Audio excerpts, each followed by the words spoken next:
everybody, Mac here. Welcome back to the show. We roll on with RETROTEMBER, taking a look back at one of the original Dreadnoks from the G.I. Joe vintage line, and that is Torch, the final of the original 3 Dreadnoks that we needed from the classified series. Now, let me put a little caveat on this. I know this is a cheat. I know that I look at G.I. Joe Classified all the time, and when we're in a month that I called RETROTEMBER, and we're supposed to be looking at product throwbacks to things from like the 80s and 90s, I look at G.I. Joe all the time. It's kind of my thing, and yeah, this is a bit of a cheat for the month, squeezing him in there. But the simple fact of the matter is, G.I. Joe does the best on my channel. These are the episodes that people tune into the most to take a look at it. It's kind of what I'm known for. It's the most popular series I have, so I can't completely ignore that. I can't just toss G.I. Joe to the wayside for an entire month. I'm doing this for you. Just to think of it that way. Not only that, it is Torch. This is one of the original 3 of the Dreadnoks.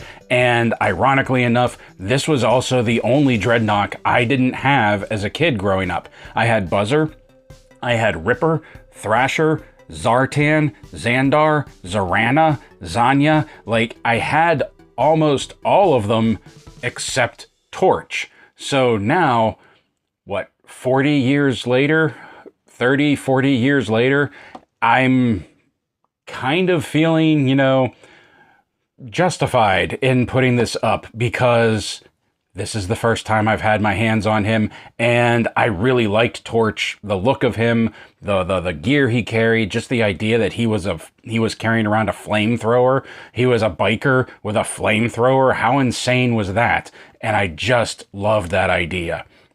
So here we have Torch in the windowed packaging, big window where you can see the figure, you can see the accessories that he comes with, Cobra, Dreadnok, Torch up top, G.I. Joe Classified, the Cobra logo down here, Cobra logo and number up top, barcode and bibbidi-bobbidi down here on the bottom.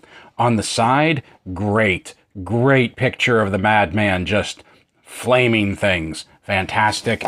Over here, we have the QR code, the smaller image of him, and then we have the symbology here. But on the back, we have a great shot of the figure in that garage that we've seen the rest of the Dreadnoks in. Blue chopper in back, grape soda cans all around him, some highlights, the vest, Nox rule, which we'll talk about that once we open this packaging up. So, without further ado, let's open this packaging up and let's take a look at HASBRO G.I. Joe Classified Series Dreadnok Torch.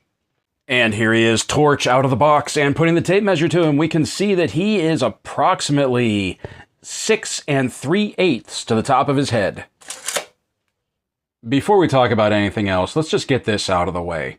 Even back in the 80s, when I was a child and I was looking at the original figure, when I was watching him on the cartoon, when I was looking at him in the comic book, and I would see Torch, the first thing I would think was, holy cow, he looks like Lemmy. And if you don't know who Lemmy is, Lemmy was the lead singer of Motorhead. And I actually had the incredibly fun time of meeting him once before he passed. And he looks so much like Lemmy to me that when they were Cold Slither in the cartoon, I couldn't understand why isn't Torch the lead singer. Like, to me, it just made sense. Now, having said that, this is a fantastic sculpt. Whether they were going for a likeness of Lemmy or not, this is a great face sculpt. This looks fantastic. I love the work they did on his hair, on his sideburns, on his mustache here. Whoops. I love the work they did just on this neutral, sort of neutral expression, but also, you know, screw around and find out kind of look to him. I really love everything that's going on right here. I like the wraparound sunglasses that he has that could arguably also be protection from the blowtorch he's carrying, along with the red headband to keep the hair out of his way and the sweat while he's, you know, using a big Horkin blowtorch. The leather vest down here is fantastic. The texture on it, the deep, rich black, the silver of the chains coming around under the arms. That is great, along with these skulls right here placed right at the front of the jacket. You can see the zipper work right here. You can see the front buckles, the spiked collar, the skull necklace that he has. All of this looks fantastic. And I think, for as much as I love Ripper, and Ripper is still my favorite of the Dreadnoks, but I think this might be the one that they have done the best attention to detail for. The only issue I have is these chains that are wrapped around his wrist are more of a dull gray than this chromed out silver right here. I wish they would have done these chains in the same color as what's on his jacket, or the chain belt with the skull that he has wrapped around his jeans. Like, that's my only issue as far as coloring goes.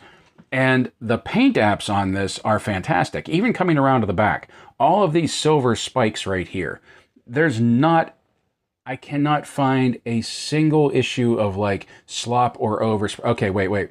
Maybe one right here, third one in. There's a bit of a missed spot on top of the spike right there. One issue that I have with this, and I'm not even sure it's an issue, it may just be me, it's a bit of a nitpick. The one thing that I don't want to say don't like, but the one thing that I wish they didn't do it on the vintage line, and I can kind of understand why, but I wish they would do it on the classified series, is, especially with him wearing a leather vest, they had a real opportunity to like give him his cut right here, to have the Dreadnoks logo, the Dreadnoks wording, like everything that he should have on the back of his vest as a member of the motorcycle club, like the Dreadnoks. I just noticed he has fire on his butt pockets. That is fantastic too. Always on brand, Torch. Always on brand. But like, I would have really liked to have seen, like, you know, the club logo and insignia back here, along with like all the chapter information. I think they could have done like a really cool thing with this. And they haven't really done it with any of the other Dreadnoks, and I doubt they're going to do it, but it would have been really cool to see on this vest. Look at that. He has just like some bulk to him. I love that. He has his flame tattoos down here around the wrists, which I don't know if he had that in the vintage line, since I didn't have the figure, but I dig that as well. The spiked armband going around, that if you bring this up, you can see there aren't spikes on the inside, so it lets you get his arm closed real tight without damaging any of the spikes that are right there. A bare arm on his right. He has the twin holsters down here on his jeans for the twin 45s that he's packing. And then there are these boots, these big Horkin biker boots right here that I love. And when you bend the knee, like just the front of that boot juts out. I really dig that. Something else that they kind of missed that I wish they would have gotten, especially since they did all of this work in the vest, and the boots are the same deep, rich black as the vest. I would have loved if they would have added a touch of silver right here on the buckles of his boots. That's the only thing that I think is missing from the paint apps. The insignia and everything on the back of his cut, that's one thing. But like, this I feel is like a miss, and I wouldn't even point it out if it wasn't for the fact that they take care of all of this up in here on the rest of the figure.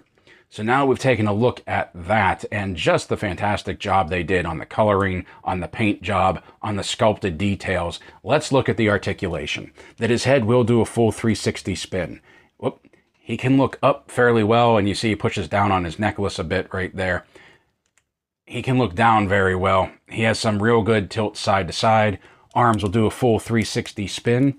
Butterfly joint in there. That the butterfly joint on Torch doesn't have a whole lot of travel. Doesn't seem to really do much. I don't know if it's just that it's a shallow joint or if the vest is getting in the way.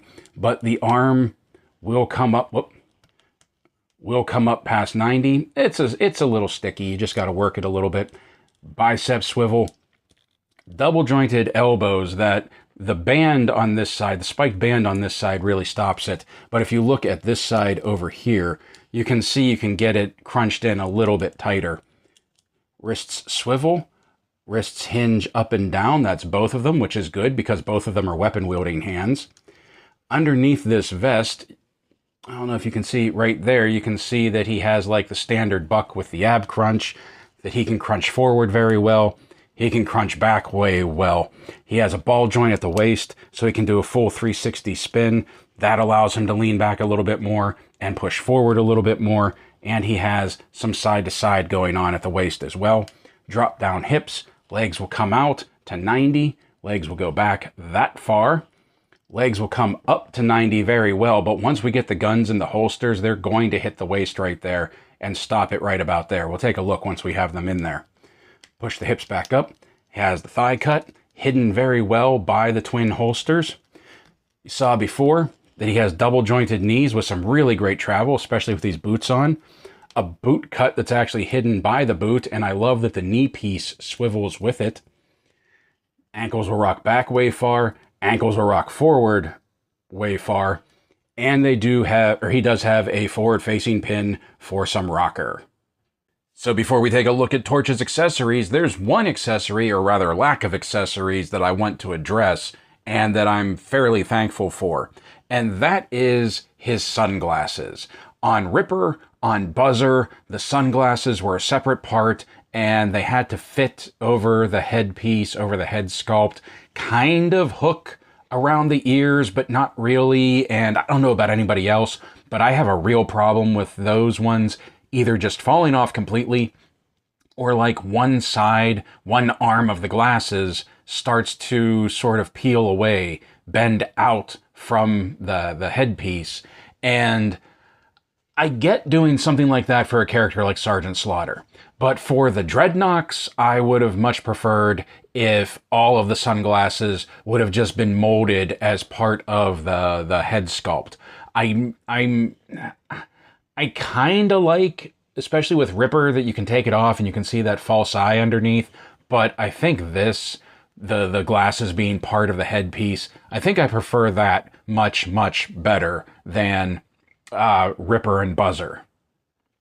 Now on to his actual accessories, and the first thing we're going to take a look at are the twin pistols that he has. And I believe these are supposed to be some form of 1911, just from the look of them and the sculpt of them, maybe with extended stabilizers, compensators on the barrel. But I do like the sculpt. I don't recognize it. I'm not sure if we've seen this type before. He does come with two, so he can dual wield, and he has the two holsters down there on the legs.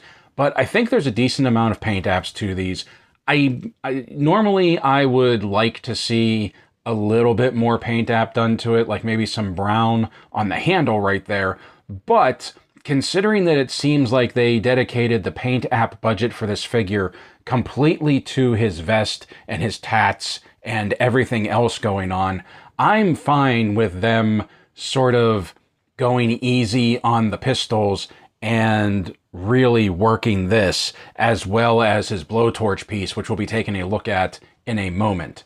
And these fit very well into his holsters right there. The holsters are snug. They won't flop around. They're good on the legs. So I like how they fit in there. But also we have them, and he has two trigger hands, both of which hinge up and down like we saw. And they look good. They're sized well. They look larger than the standard sidearms we get with a lot of classified figures, and I like that. It kind of fits Torch's motif. Big, bulky, intimidating. I really dig that. Okay, so up next we're going to take a look at his Torch and his pack, and it starts right here with the fuel tanks that he has. We'll talk about this in a moment, but first I want to look at the actual tanks right here. I do like that there is a bit of paint app on here. I like it that this makes it stand out, it makes it pop. I like the flaming skull that he has painted on his tank. He has his pressure gauge down here. You can see some hoses wrapping around the larger tank right here. Not having had the vintage figure, I don't know how this pairs up compared to it, but something else that I like is that you see this is curved right here. I didn't have a problem if this wouldn't have sat flush to his back, because you may recall that the backpacks that a lot of the classified figures come with, it's just a flat piece on the back and there's a lot of gapping in there, and I don't like that, and I wish it would conform more to the back of the figure. However, with this having a flat steel piece that's holding two tanks, it would be expected that this may not be perfectly snug to the back of the figure.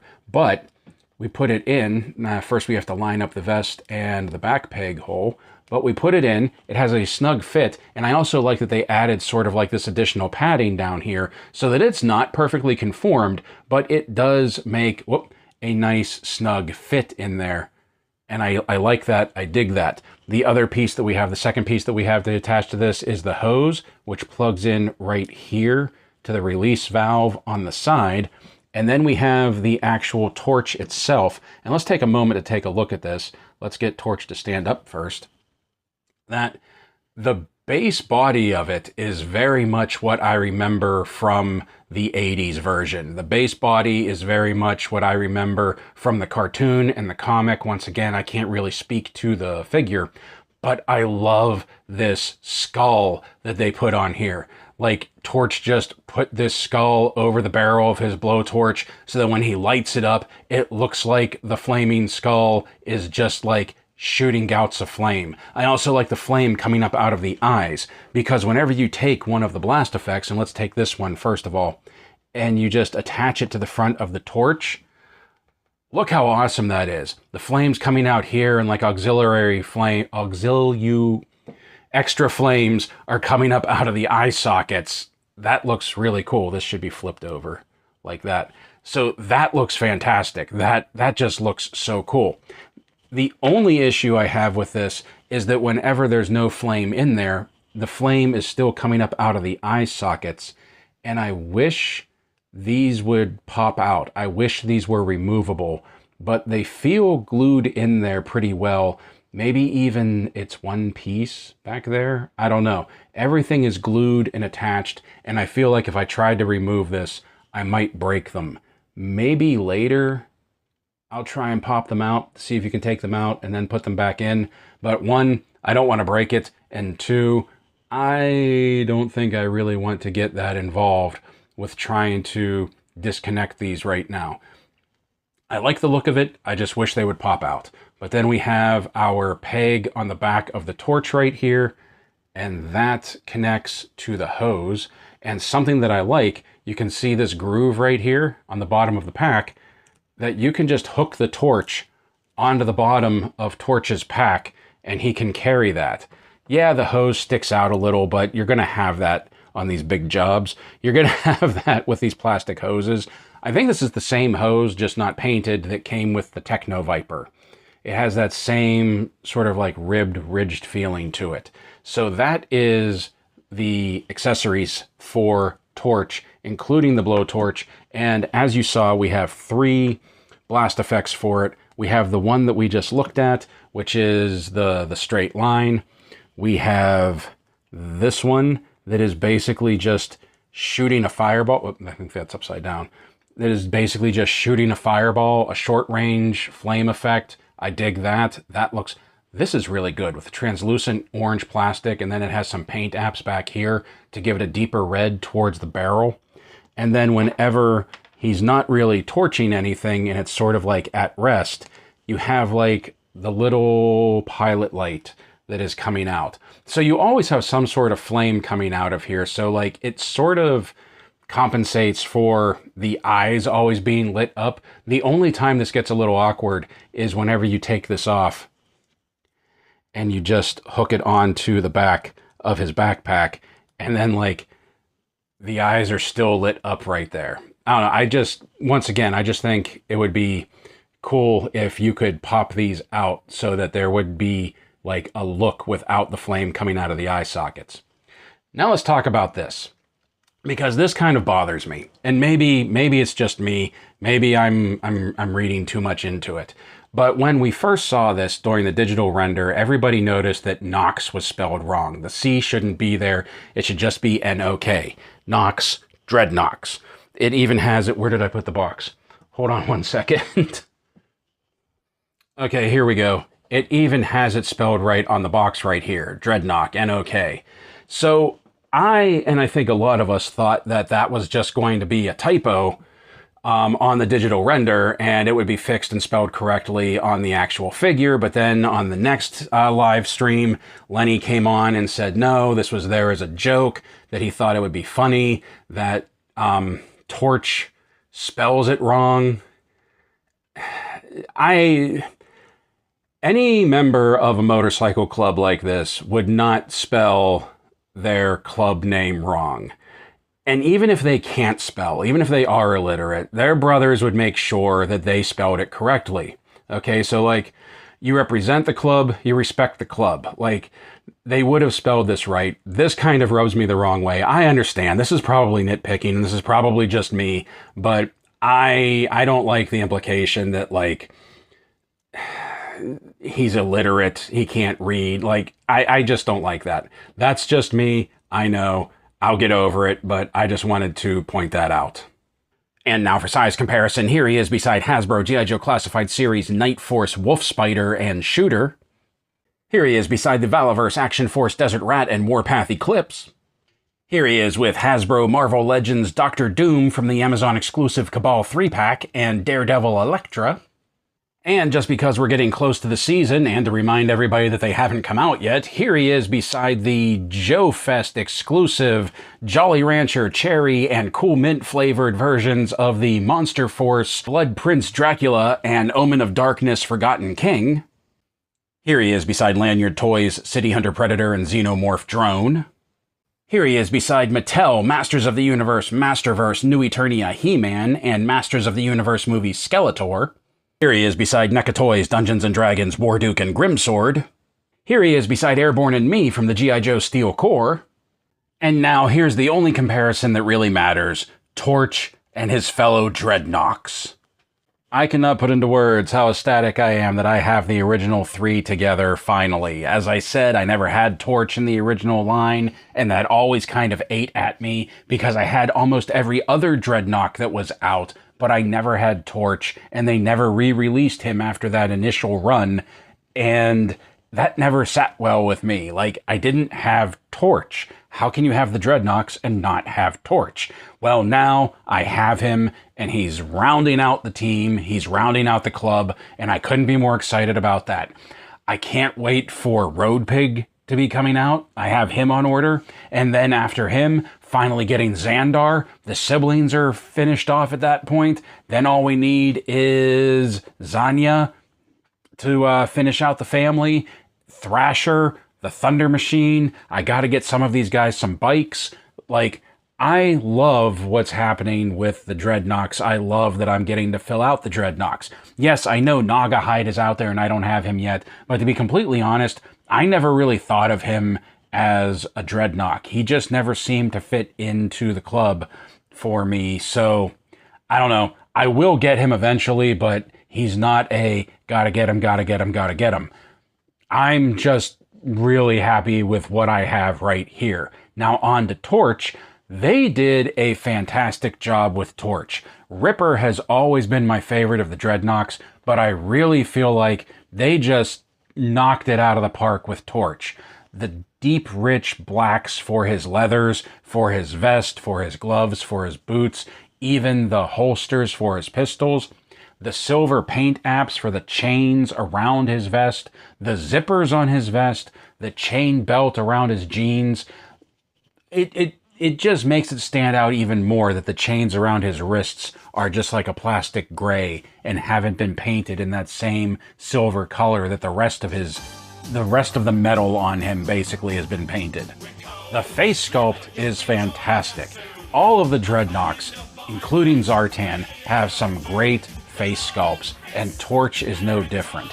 As I said when we were looking at the accessories, I am really happy that his sunglasses are part of the mold of his head, of his face sculpt. I really get frustrated with Ripper and Buzzer sometimes because the glasses just keep wanting to come off. They keep popping off the ears, and I think making them part of the face sculpt is a much better option than having them be loose accessories. Especially with Buzzer, because his never seemed to want to stay on. I do wish they'd put the Dreadnok logo and like some chapter info on the back of his cut, on the back of his vest, just to fill out like that biker club feel. I do wish they had spelled Nox right on the back of his tank. That's really bothering me. I don't know if I'm going to end up going in and repainting that myself or just painting over it, but like him misspelling it, that really bugs me. And a very minor nitpick, like I said, I wish the flame effects you could pop out of the eyes of the skull on his blowtorch so that they weren't just always en fuego. That aside, like, I love this character. I love this figure. I don't know how you can't. The tattoos, the paint apps, everything about this, I think is fantastic. I think this is probably the best Dreadnok they've come out with so far. Don't touch that dial. Before you go, please remember to do all the YouTube things, like, share, comment, subscribe. If you already are a subscriber, what a legend you are. If you like what we do here and you want to help the channel grow, please consider becoming a member, whether through YouTube memberships or our Coffee monthly subscription. Links to that in the description below. Both of them for $1 a month, you can get access to exclusive content, such as our monthly member exclusive video. This month is the Hasbro G.I. Joe Classified Series Stinger. So until next time, my friends, play well, stay safe, stay healthy, and as always, thank you for watching.